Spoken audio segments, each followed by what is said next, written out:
The string lights glittered above me, their glow reflected in the untouched glasses of champagne. I stood on the small engagement stage, my hands shaking around a microphone that suddenly felt too heavy. Every table in the hall was set, candles lit, roses arranged, place cards written in perfect cursive. But not a single guest sat in the chairs. Before we begin, drop a comment and tell us where are you from and from which city you're watching our videos. And after watching the whole video, don't forget to tell us what would you do in this situation? Be honest, tell me in the comments below. We read every comment. Let's begin. Beautiful, isn't it? Mom's voice drifted up from the front row. Cold, smooth, sharp. She didn't even bother hiding her smirk. All this for no one. Maybe that should tell you something, Lily. I blinked back the sting in my eyes. People are probably on their way. Traffic's. Oh, don't embarrass yourself, she cut in. You really thought people would show up to your engagement? Please. You're not that important. Her laughter, light, cruel, echoed in the hollow space. My father didn't look up from his phone. My sister leaned against the pillar, whispering something that made her laugh, too. It all felt like a scene rehearsed to humiliate me. I looked down at the ring on my finger. Simple, silver, a promise I'd once believed meant something. My fiancé, Andrew, was supposed to arrive 20 minutes ago. Maybe longer. My chest tightened. Mom stepped closer, her perfume thick and sweet, masking the venom in her tone. Face it, Lily. You've always been the afterthought. Even your fiancé probably realized what everyone else already knows, that he can do better. The words lodged like glass in my throat. I took a step back, gripping the mic. My hands were cold. My voice was softer than I wanted, but steady. You don't get to define my worth, Mom. Not tonight. Her brows arched, amused. Worth? Honey, worth is what fills seats. The hall went silent again. Only the hum of the air conditioning filled the space. And then, a deep rumble rolled from outside. Engines. Not one, not two, a line of them. The vibration carried through the marble floor, shaking the glasses on every table. People turned toward the double doors. Mom frowned, confused. What is that? She murmured. Headlights flashed through the glass entrance as the sound grew louder. My heart pounded. Then the doors opened. Not just one, but both, swung wide by men in black suits. A motorcade of SUVs lined the driveway outside. Security stepped in first, earpieces glinting under the chandeliers. Then came the guests, one after another. Men in tailored suits, women in elegant gowns, all walking in with the kind of confidence that made the room shrink. Gasps rippled across the hall. And then he walked in. Andrew. Not in the casual gray suit I'd seen him in last week, but in a black tuxedo that looked like it belonged to someone important. Someone untouchable. Behind him, more cars pulled in, and even I froze when I saw who stepped out. City officials. 2 news anchors. The CEO of Donovan Holdings, Andrew's father. Mom's face drained of color. Wait, that Donovan, she whispered. Andrew reached me in 3 long strides. He took the mic from my trembling hand, his voice calm and steady. Sorry we're late, he said, his gaze sweeping over the stunned room. We had to wait for the motorcade to clear the main road. Mom's jaw fell open. Andrew looked at her. Not cruelly, just matter of fact. Mrs. Carter, I told Lily we wanted to keep things quiet tonight. But my family insisted on making it public. They don't do small events. The silence was deafening. He turned to me, his tone softening. You ready to start the real engagement now? And in that single moment, standing in the same hall that had felt like a cage minutes ago, I realized I wasn't the one people should have been pitying. The air in that hall turned electric, like the moment before thunder breaks. Every chandelier sparkled harder. Every eye fixed on Andrew as if the mere mention of Donovan had rewritten the night itself. Moments ago, I was a forgotten girl on an empty stage. Now my name was whispered behind manicured hands. Mom stood frozen beside the front table, her glass of champagne trembling ever so slightly. You're a Donovan? She stammered, the words catching in her throat like disbelief refusing to leave her mouth. Andrew gave a polite nod. Andrew Donovan, yes. My family couldn't attend earlier because of security delays. But we didn't want Lily to feel alone tonight. That single line, "We didn't want Lily to feel alone," was a quiet earthquake. My mother's smirk died. My father finally looked up from his phone. My sister dropped her perfect little smirk, eyes darting toward me with something close to panic. Security lined the entryway, and more guests stepped in. Every one of them looked like someone who'd been on the cover of a magazine, powerful, poised, untouchable. They didn't glance at my family. They went straight to me.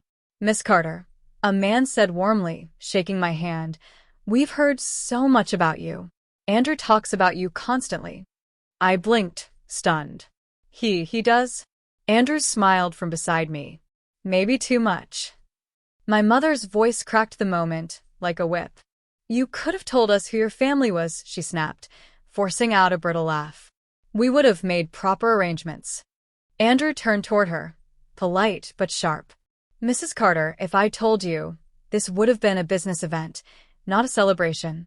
Lily didn't need arrangements. She needed sincerity.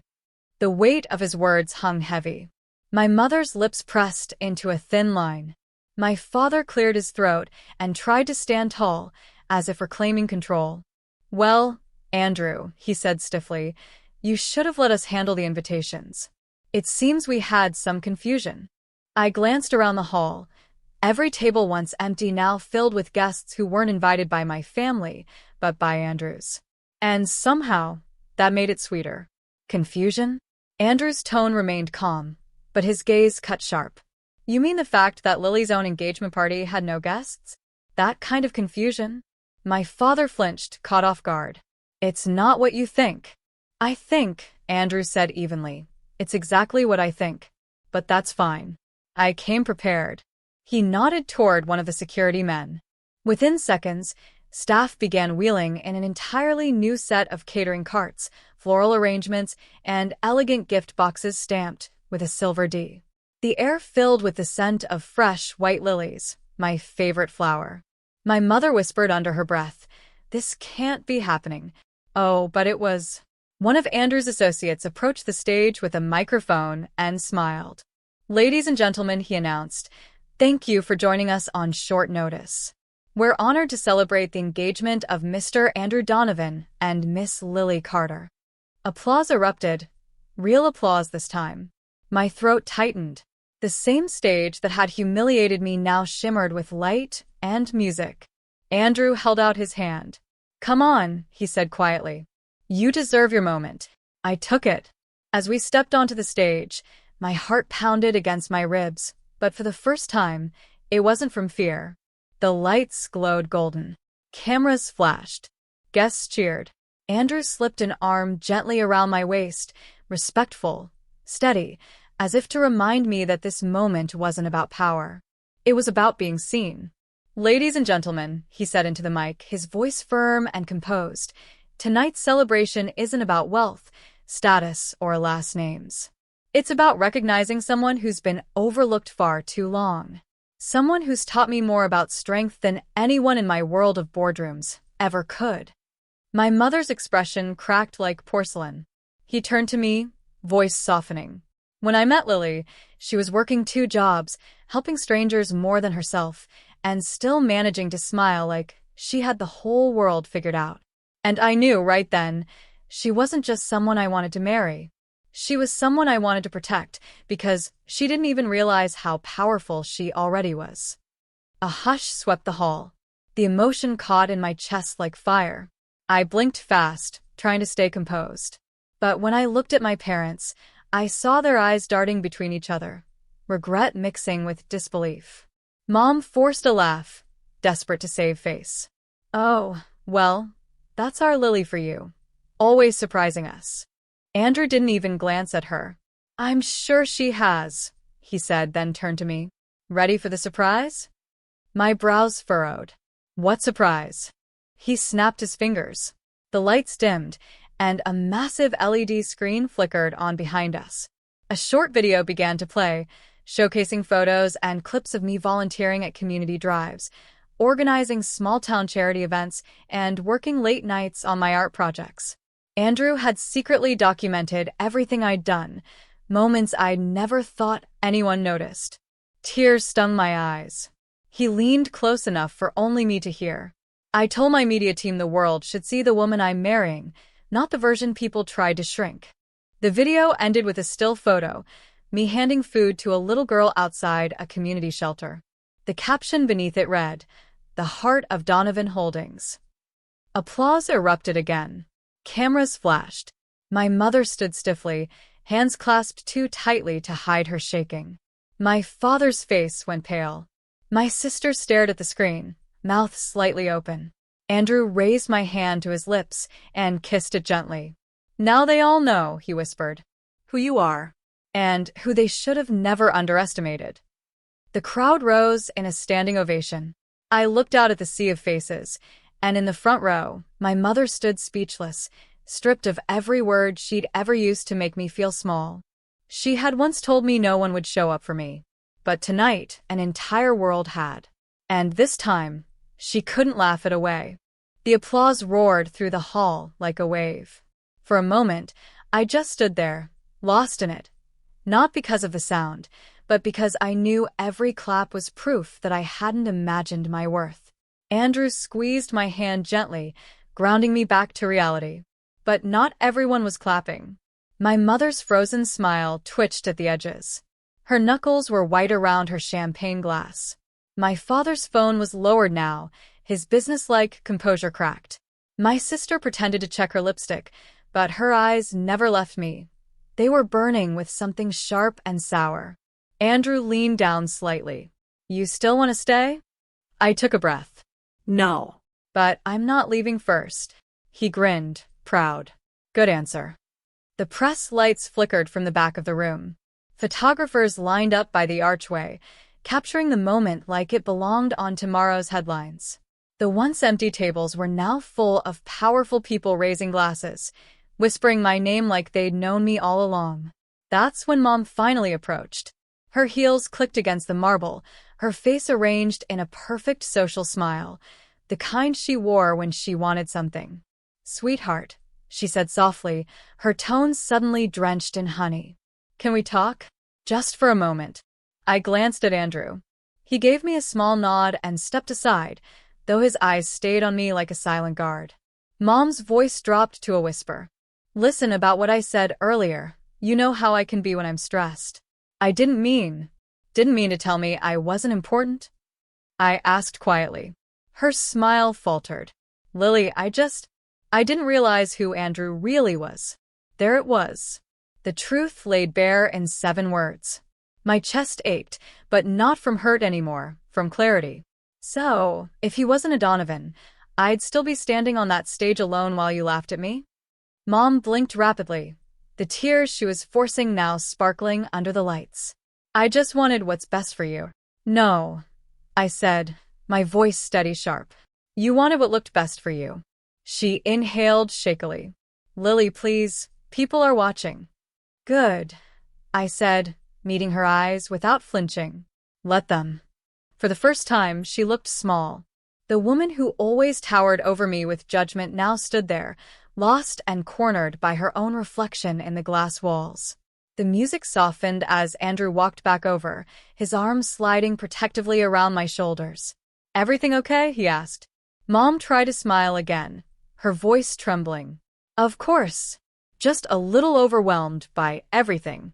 You two really put on a show tonight." Andrew's expression was unreadable. "It's not a show, Mrs. Carter. It's what Lily deserves, what she's always deserved." She nodded quickly, eyes darting away. "Of course." But I caught the flicker of something else, embarrassment, maybe even shame. For once, she didn't have control. The crowd began chanting our names. Andrew looked at me, eyes warm. "One dance." I nodded, and he led me onto the floor. The music swelled, cameras flashed, and as we spun beneath the lights, I saw my reflection in the ballroom mirror. No longer the quiet girl desperate for approval, but someone who finally knew her own power. Across the room, my mother sat down slowly, her hands clasped, face pale. My father leaned close to her, whispering something, but she didn't move. She just stared at the stage like she couldn't recognize her own daughter anymore. And maybe that was the point, because the girl who once stood alone waiting for others to value her, she was gone. What remained was a woman who didn't need their validation, their presence, or their applause to exist. And for the first time in my life, I smiled not because I was proving them wrong, but because I didn't have to anymore. When I woke the next morning, the first thing I saw was sunlight spilling across the marble floor of Andrew's penthouse. Quiet, warm, unbothered. My phone buzzed nonstop on the nightstand. Missed calls, messages, tags. My name was everywhere. Lily Carter, the woman who stole the city's heart. The dawn of an engagement that shocked everyone. And my favorite, the empty party that turned into a legend. Andrew stood by the window, talking softly on his phone. His reflection in the glass looked every bit the man the world now knew him to be. Calm, powerful, yet somehow entirely focused on me. When he hung up, he smiled. "You're trending on half the news sites in the country." I laughed quietly. That's one way to start the day. He stepped closer, brushing a strand of hair from my face. "You handled yourself perfectly last night. I've never seen someone hold their ground like that." I looked up at him. "I wasn't holding ground, Andrew. I was taking it back." He grinned, pride flickering in his eyes. "And you did." But my phone buzzed again, Mom. Followed by Dad. Then Sophie, my sister. I stared at the screen for a moment, the ache of old wounds trying to rise again, before I set it back down. Andrew tilted his head. "You're not going to answer?" "No," I said softly. "Not yet. Some silences are worth keeping." A knock came at the door. One of Andrew's assistants stepped in, carrying a sleek black envelope.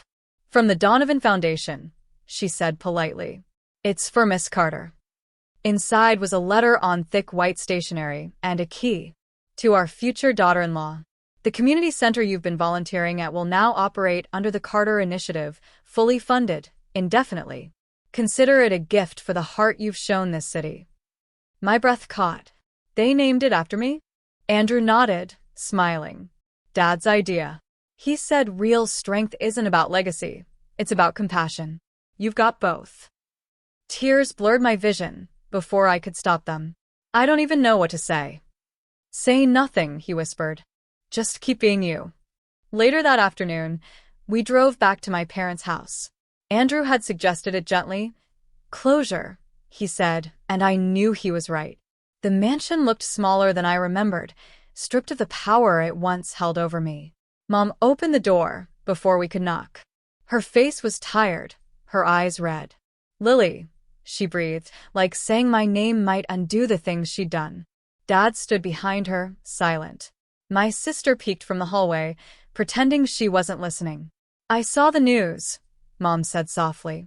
You were incredible last night." I nodded, polite. "Thank you." She hesitated, twisting her fingers. I wanted to say I'm sorry. For everything. For the way I spoke to you. For not seeing who you really are." Her voice cracked, and for the first time, it sounded real. Not rehearsed. Not polished. Just raw. I didn't answer right away. The silence stretched between us, the kind that used to scare me. But now it felt different. It felt powerful. "I appreciate that," I said finally. "But I don't need you to see me anymore. I already do." Her eyes filled, and she nodded slowly. As we turned to leave, she whispered, "You really changed, Lily." I looked back once. "No, Mom. "I just stopped believing you when you said I couldn't." The door closed behind me, and the weight of years lifted with it. Back in the car, Andrew reached over, his hand finding mine. The city stretched out ahead, bright, alive, full of noise. Somewhere behind me, my past stayed quiet for the first time. I smiled. "You know what's funny?" "What?" he asked. "That empty hall was the best thing that ever happened to me." Andrew chuckled. "Because it showed everyone who you really are?" I shook my head. "Because it showed me." And as the skyline glowed against the afternoon sun, I realized I didn't need a crowd. or applause, or even revenge. I just needed that moment when the world finally stopped underestimating me. And that moment had already come.